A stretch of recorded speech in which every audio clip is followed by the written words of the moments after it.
¿qué significa la captura de Luis Gómez? Sí, buenas tardes. Yo pienso que en el término del buen chapín se empieza a desgranar la mazorca. El hecho de la captura no significa que se vaya a solucionar la crisis del transporte urbano. El transporte urbano está colapsado. Pero pienso que tiene que de alguna manera evidenciar qué más funcionarios estuvieron involucrados de los diferentes gobiernos en esta operación fraudulenta, no solo del transurbano, sino también de los 270 millones de quetzales que le entregara el gobierno de Colón para modernizar el sistema de transporte, en el caso específico del sistema electrónico de cobro, o prepago como se le llama, o SIGA, que es la señal que ellos tienen. ¿Qué papel jugó Luis Gómez en todo este proyecto del transurbano? Mira, fíjese que a nosotros se nos vendió la idea de modernizar el transporte público, fue como en el año 2006, 2007, y no vimos mala la idea porque el proyecto no era malo, lo hicieron malo. ¿Ya? Entonces, sí, realmente él era el que tenía los contactos con las autoridades de turno, funcionarios, presidentes, ministros, y también funcionarios municipales de la Municipalidad de Guatemala. Entonces creo que eso fue el error, que solo una persona estuviera involucrado en el tema de parte de los transportistas, porque la gente de la EAU, el resto de directivos estaban involucrados, pero en otro tipo de temas que surgieron después. ¿Qué papel jugaron los funcionarios en este caso? Mire, yo le puedo citar 3, 4 ejemplos concretos. La excontralora Nora Segura. Nosotros le denunciamos con evidencias, con documentación, los ilícitos que se daban de parte de la EAU Transurbano en la entrega del subsidio al transporte urbano, porque tenía un cheque a discreción sin ninguna fiscalización. La Contralora Nora Segura jamás nos dio un pormenor, al contrario, hacían perdido los expedientes. Le puedo citar el caso de Alejandro Sinibaldi, que tenía también muy buena participación ahí, porque recuerde que era el ministro de Comunicaciones y por ahí pasaban todas esas cantidades millonarias. Y también a este señor Guillermo Sosa, que era el viceministro de Alejandro Sinibaldi, y todavía cuando llegan los dos ministros, el ministro y el viceministro, que se quedan en el cargo cuando se va Sinibaldi, estaban involucrados también. Y pues no digamos los demás funcionarios de los distintos gobiernos. Y pues me puedo citar un caso concreto, el diputado Iván Arévalo por Totonicapán, que sigue reeligiéndose ahí. Él en una enmienda de curul muy autónoma le cambia el destino de los recursos del subsidio al transporte público. Esa enmienda de curul la hace aproximadamente el 23 de octubre del año 2012.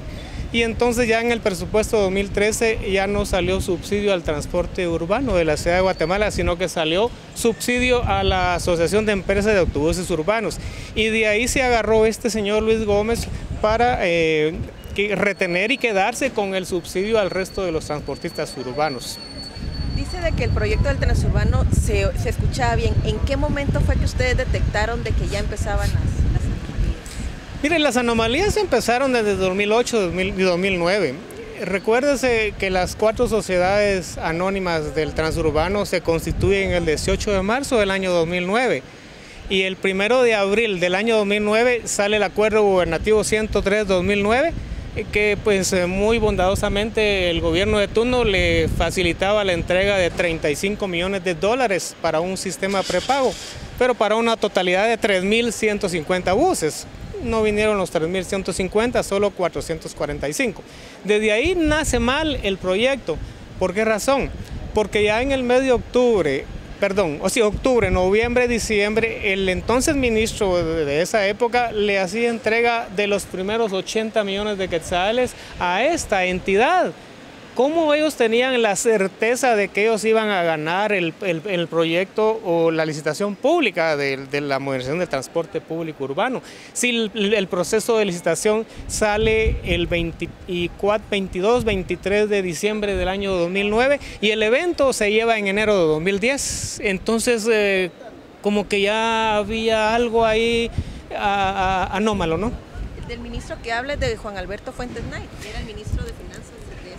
Sí, exactamente. Él firmó la entrega de los primeros 80 millones de quetzales en dos partidas, una de a 50 millones y una de 30 millones. Está documentado, están los acuerdos y los desembolsos.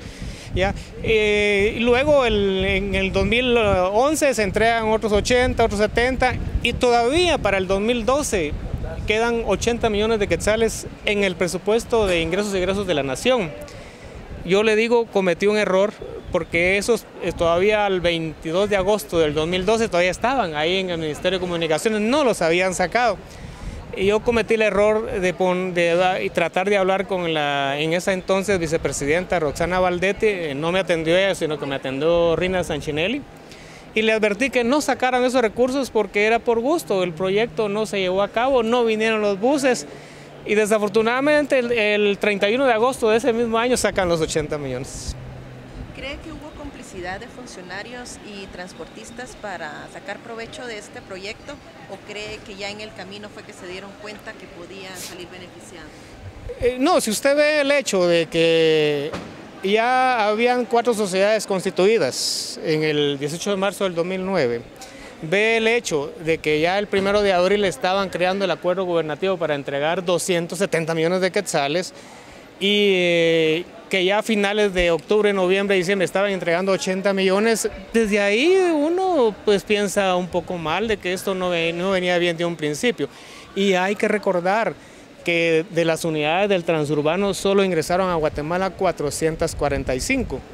Hoy por hoy ustedes van a ver a los predios del transurbano, hay más de 200 unidades en muy buen estado, pero que les quitaron el sistema prepago, el POS, le quitaron el molinete y se lo han puesto a un montón de buses viejos, pintados del color del transurbano, otros pintados del Express Rubel, otros del Express Naranjo. Ahí están los equipos, tanto el POS como los validadores, porque recuérdese que los otros 1000 equipos los secuestró el Ministerio Público cuando se dio el proceso de la auditoría, que se lo voy a comentar posteriormente.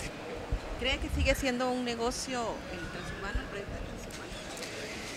Mire, a mí me preguntaban algunos funcionarios el por qué esta gente dejaba los buses modelo 2010 guardados y me ingresaba buses 1997, modelo 98, 2000. Entonces, la respuesta es muy obvia. Esos buses con el sistema prepago, como están a nombre de la sociedad del transurbano, el ingreso entra a las sociedades, ¿ya? Entonces ahí hay una entidad que se encarga del control de esos ingresos. Pero si la unidad es de una persona en particular, los ingresos no entran a la sociedad del transurbano, entran a nombre de quien esté el bus. Ese es el negocio.